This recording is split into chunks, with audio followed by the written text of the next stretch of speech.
So, I had created a video and explaining everything it was, and I even measured the sludge level in my tank, and I lost the daggone video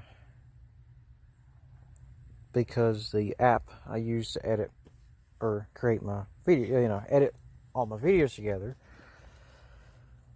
it said my phone didn't have enough storage. So I went through, tried to, get rid of all the nuisance storage, like all my screenshots and photos of stuff that I don't really need anymore, and it still said it wasn't enough. So I have a 256 gigabyte micro SD card installed on my phone, but that app would not recognize it. It wanted to send the video to my internal storage. So I switched back to CapCut. I don't know why I went away from it anyway, but the app I was using was hang on. It was called UCut, I think. Either way, I'm going to use CapCut to do this again, but either way, I'm going to try to make this shorter, because the last one was like 29 minutes. So either way, here I go again. Alright, so why you should pump out your septic tank. One, because the sludge level inside of it builds up, and that's the job of the pumper. They're not there to get the water out, they're there to get the sludge out, because that's what stays there. The water goes in and out. To explain that in a nutshell, so you got yourself on the toilet there, and then when you flush, it goes down the pipe outside. There's a clean out outside of your house just for this pipe if it ever gets clogged up. Here's your septic tank. It has a baffle wall in the middle. This is not the scale, so the baffle wall, it essentially comes up like halfway, because this is a two-part. These are two-part tanks, so there's an upper half and a lower half.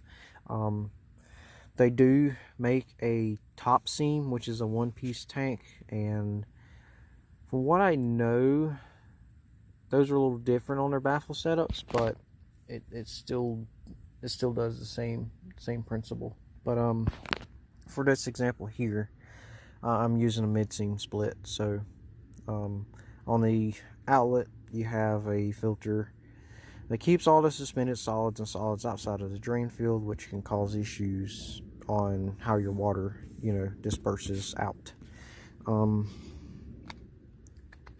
So the sludge level. The sludge is pretty much everything that the bacteria doesn't eat up or chew up or whatever. Whatever they don't take care of up top, it just sinks to the bottom, turns into goo. And that goo is called septage. If you are familiar with pumper licensing in terms of them, that sludge is just domestic household waste.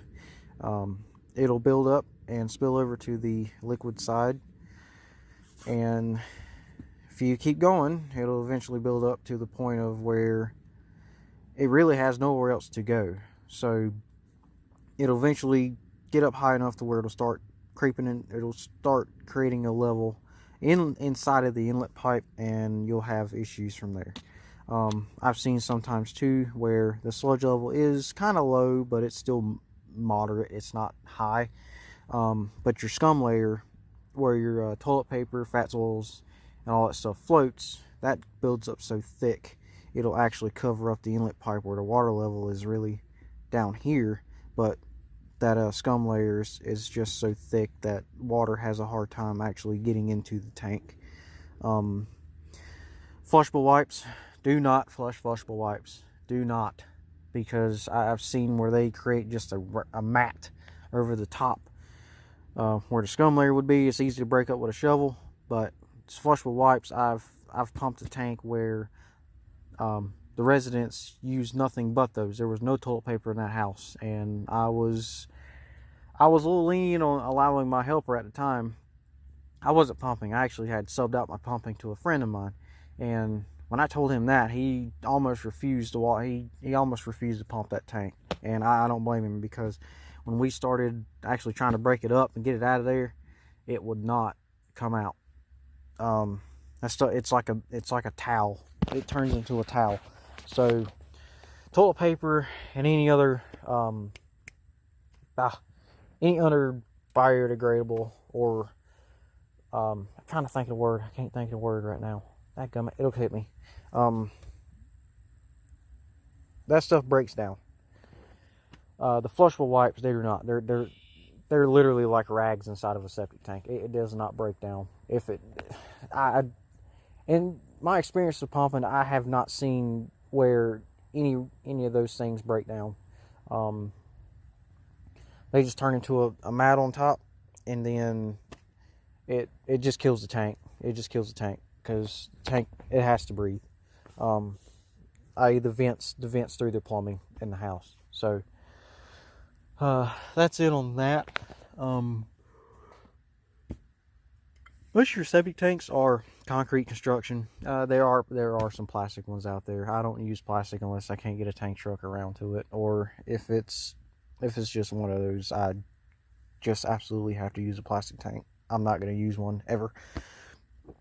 But and the septic tanks, they're generally, by rules, they are generally 6 inches below grade. If you want a riser access anything deeper than 6 inches, even if you want a riser even for one that's that shallow, you can. But you can have a riser and a riser extension. They can be plastic. The round plastic ones that you see, they can either be black or green. The black ones that I frequently use is Infiltrator, and then the green ones are called Polylock. You can use a concrete riser as well. Those are, they're just set height, more durable. They to me, they last longer. But anything can be destroyed. Yeah, concrete tank, then baffle wall, then your inlet, and yeah, that's really why you should pump them out, because the sludge level can build up so far, and then you'll just have issues after that. I know there's some people out there that do not have any immediate issues in the 20 years, like I said, in that short, in the 20 years that they've lived at the house. They've never had an issue with their septic tank until a pumper comes out and pumps it out. Well, I honestly cannot explain the science on that. I just know, to me, I think it's because of the water that's really been kept out of the drain field. It's been slowed down to a minimal flow. But once you pump it out, everything's flowing like it's supposed to, and then you just pretty much just throwing full capacity to a drain field that's pretty much aged out, and it's not really going to work anymore. Man, it's hot in here. This is my trailer, my septic trailer. Since I don't have my service truck no more, I turned my enclosed trailer to my tool trailer.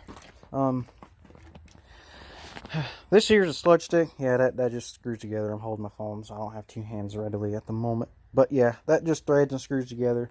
Each of these marks on here are 1 foot increments, and it has a little, the cord in the middle is a stopper in the bottom, and it's got a little ball on top. You can just tie it off. Just tie it off when you dip it down.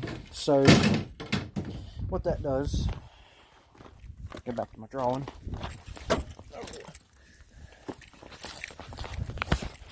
So what that does is you put it all together, and then you insert it into the septic tank. Yep, insert it into the septic tank from either side. You can check in the inlet or the outlet side, it doesn't matter. It goes to the bottom, and just kind of wiggle it as I go down until I hit the bottom, and kind of wiggle a little more. Then I pull that stopper on top and then tie it off. And as I pull it out, it's like a straw. It's like putting a straw in a drink and putting your finger over it and pulling it out. It just keeps that same level of liquid inside of that straw. Same principle there. But the sludge actually goes up into it as well. So if your sludge level is at the 2 foot mark and you have a 5 foot water mark, then you're going to have literally 2 foot of sludge inside of the tube and 5 foot of water. So a total water length or water height of 5 foot. So how I calculate sludge sludge content percentages, 20 to 30%. Well, yeah, 20 to 30% is the is how what I tell customers on when we go inspect septic systems, because that's a line on the sheet as well of how percentage of solids in tank. So how I calculate that is I take the 5 foot, which would be 60 inches, and you have 2 foot of water, so that's 24 inches. And to make it easy, I just plug it in Google, like 20% of 60 or 18% of 60, and whatever percentage gives me the closest to that 24 inches. That 24 inches of sludge is my percentage. So that's the nutshell how I calculate sludge percentage in a tank. So I can walk around to mine and kind of show you, just eyeball. I'm not going to measure it again because God, it sucks I lost that video. But just gonna walk around there, and then I'll go from there. So I'm around to my tank. My clean out is here. If you don't have a clean out, you probably have an older system, or someone has hit it with a lawnmower or something and you just decided to bury it, because I've seen people do that a lot.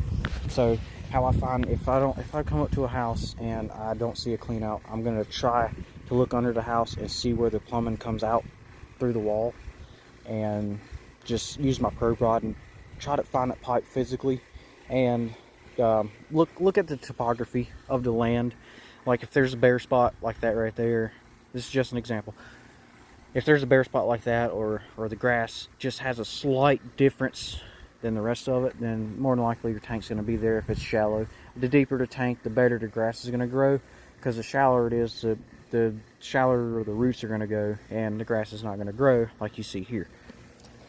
And it is a sealed box, so it does not have a path to water, because the lids they're tapered lids, and they don't, they really don't allow roots in, unless it's an older tank with the slab type lids, which back like the 50s, 60s, before precast came out, because precast are these small square lids individually, and the older, they call them cast in place tanks. So it's a concrete slab at the bottom, and they build the tank in the ground with concrete block or brick, and they use big slab lids that are like, let's say 24 inches wide by however wide the tank is, and there's one of those lids per section that covers the entire tank. So I've seen a maximum up to six of those slab lids on top of a tank. I've seen as minimum as 2 lids on top of a tank. So that's really that in a nutshell. Like I said, I've already had this open earlier, so my lids are easy to get up. This is the inlet side, so it's straight in line with the tank, and it's just protruded through the side. And then the inlet pipe, you can't really see it in there, but the inlet pipe comes right here. The way precast tanks work, they have 1, 2, and 3 ways to knock into the tank with the plumbing, and there's only 1 outlet. There's only 1 outlet, and it's at the back. So you can come in 3 different ways, but you can only go out 1 way. And that's how most tanks that I've seen are casted like that. That red thing is a filter. That is to keep all the suspended solids and any solids out of the drain field, which will cause detrimental issues with your drain field. So it's another reason why to get your tank pumped out. Keep all the suspended solids cut down, and also that sludge level on the bottom, and your scum layer. Like I said, this one here, we're pushing on 3. Well, it's been 2 years since I've had it pumped, and I have 18. Yeah, we have 18% sludge level in the bottom, and the scum layer is maybe a few inches below the inlet pipe. So that's really a normal occasion. on how that would look. If you want to get your tank pumped out, you know, call your local pumper, and they'll be glad to put you on the schedule. Septic systems are not going anywhere, so there is a need for installers and pumpers. So if anyone's interested in that, I was going to upload a video anyway explaining how to get into that. So yeah, that's it. Hopefully I answered some questions. Hope I can educate someone that is moving out of, you know, the developed areas into the rural areas that don't have sewer, and they're going to a septic system. A lot of people are used to the sewer systems. They flush, don't worry about it no more. Well, out here with a septic tank, you gotta worry about it. Well, not worry about it, but you have to keep it in mind what you're putting down your drains, and when's the last time it was maintained and checked by a professional. That's all I got. Leave comments, subscribe, and I'll keep posting educational videos. Let me know what y'all want to see.